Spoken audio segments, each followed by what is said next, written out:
Hello দর্শক, আমি doctor Aparna. আপনাদের সবাইকে আমার চ্যানেলে স্বাগতম। আমার এই চ্যানেলে পুরুষ এবং মহিলার ব্যক্তিগত এবং গোপনীয় যত সমস্যা আছে সে সকল সমস্যার খোলামেলা আলোচনা করি, সে সাথে আপনাদের করা কমেন্টের উত্তর দিয়ে থাকি। আজ আমি আপনাদের সামনে কিছু গুরুত্বপূর্ণ প্রশ্ন এবং তথ্য নিয়ে আলোচনা করব। সবাই কেমন আছেন? আশা করি সবাই ভালো আছেন। ভিউয়ার্স, লিঙ্গে প্রতিদিন সরিষার তেল লাগালে কি হয় এটা জানলে আপনি প্রতিদিন লাগাবেন। কথাগুলো শুনে আপনারা হয়তো অবাক হচ্ছেন, তবে ভিডিওটি না টেনে প্রথম থেকে শেষ পর্যন্ত দেখবেন। তাহলে আপনাদের মনে যত প্রকার ভুলভ্রান্তি আছে সেটা কেটে যাবে। লিঙ্গে মূলত যে সমস্যা হয়ে থাকে এগুলোর মধ্যে প্রথমত হচ্ছে আগামোটা গোড়া চিকন। এটা কেন হয়ে থাকে জানেন? হস্তমৈথুনের জন্য। এটা সারাদিনে একবার যদি আপনি করে থাকেন ওকে, বাট এর বেশি নয়। যারা দেশের বাইরে থাকে তারা অনেকে 24 ঘন্টার মধ্যে 2 ঘন্টা পর পর করে। এটা কিন্তু কখনোই উচিত নয়। এছাড়া লিঙ্গে অনেক ধরনের রোগ হয়ে থাকে, তার মধ্যে হচ্ছে গনেরিয়া একটি রোগ। এটি কিন্তু অনেক মহামারী একটি রোগ। এটি একবার হলে সারা জীবন ভুগতে হয়।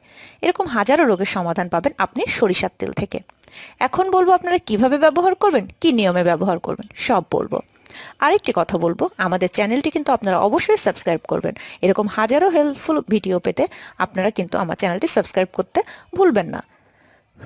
সরিষার তেল কিন্তু মূলত আমরা রান্নার কাজে ব্যবহার করে থাকি।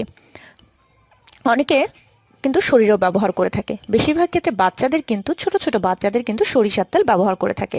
আর অবশ্যই কিন্তু সেটি খাঁটি সরিষার তেল হতে হবে। সরিষার তেলের মাঝেও এমন কিছু গুণাগুণ রয়েছে যে গুণাগুণগুলো আপনার লিঙ্গের জন্য খুবই জরুরি। তবে তেলটি কিন্তু অবশ্যই খাঁটি সরিষার তেল হতে হবে। আমি বারবার বলছি আপনাদেরকে, তেল যেন ঘানে ভাঙা অবশ্যই খাঁটি সরিষার তেল হয়। এই সরিষার তেল আপনার লিঙ্গে যদি সঠিকভাবে যেতে পারে তাহলে আপনার লিঙ্গ থাকবে সুস্থ এবং সতেজ। তবে নিয়মটা জেনে নিন। প্রথমে আমি এই সরিষার তেলের মুখটাতে 4 থেকে 5 ফোঁটা সরিষার তেল দিয়ে দিব। দেখুন বন্ধুরা, আমি এখানে 4 থেকে 5 ফোঁটা সরিষার তেল দিয়ে দিয়েছি। এরপর আপনাদেরকে যেটি করতে হবে, আপনাদের লিঙ্গটি কিন্তু অবশ্যই ধুয়ে নেবেন যাতে ময়লাটা কেটে যায়, এবং ধুয়ে নেবার পরে অবশ্যই সেটি মুছে নেবেন। লিঙ্গে সরিষার তেল লাগাবেন যেখানে যেখানে লিঙ্গের রগগুলি ঢিলা হয়ে গেছে সেখানে লাগাবেন, কারণ আপনি তো জানেন কোথায় কোথায় ঢিলা হয়েছে। অনেকের রগ দেখার কারণে কিন্তু বেশি সময় সহবাস করতে পারেন না। অতি উত্তেজনা লিঙ্গের থেকে পাতলা পানি বের হয়ে যায়। এটাকে কিন্তু বলে ধাতু ভাঙা। এটার জন্য কিন্তু অনেকেরই জীবন নষ্ট হয়ে গেছে। অনেক টাকা খরচ করেও কিন্তু আপনারা এই রোগ ছাড়াতে পারছেন না এবং পারবেনও না বলে মনে হয়। তবে একটা জিনিস খেয়াল করবেন, লিঙ্গের ছিদ্রে যেন এই তেলটি না লাগে, কারণ এই তেলটি কিন্তু অনেক ঝাঁঝালো হয়ে থাকে। আর খাঁটি সরিষার তেল কিন্তু অনেক ঝাঁঝালো হয়।